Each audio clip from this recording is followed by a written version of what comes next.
Why is green tea good for your heart? Because it thins your blood, just like an aspirin would. So basically I tell people don't do those things for like 2 weeks before coming in.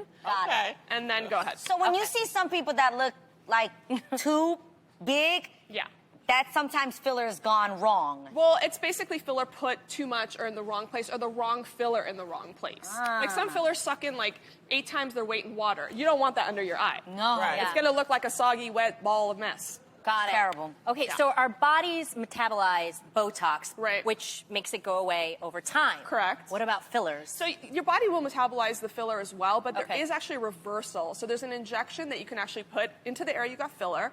And it's sort of, I like to say it's like a popsicle melting on the sidewalk. So you'll get an injection, it'll go like, and then you might come back 2 weeks later and get a little more injection and go, So if you can actually reverse the filler, most of them.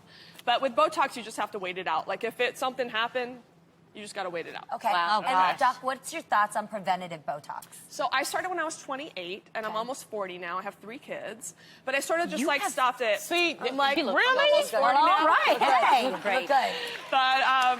But I started, and over here. Once you start seeing those lines come up, I mean, the average age nationwide to start Botox is 25.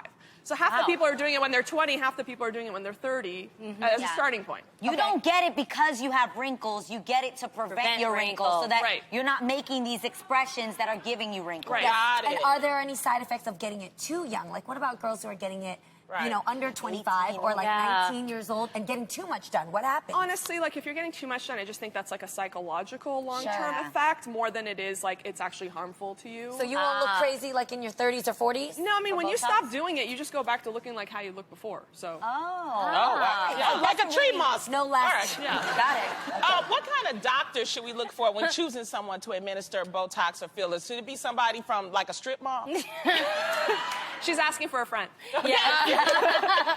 Basically, you don't have to be a board-certified plastic surgeon to do it. I think dermatologists, facial plastic like ENT, or like a nurse or physician assistant working underneath one of those people. I just think the thing you want to watch out for is like, oh, I was like an ER doctor yesterday and I went to this weekend course and, oh, come with me, I'll do your stuff. You know what I mean? Yeah. You don't want somebody who's like got before and afters, experience, like they studied something having to do with this area, Got it. Okay. Well, thank you so much for stopping by and You're dropping all this knowledge on us, it. Dr. Nazarian. You are amazing. We love you.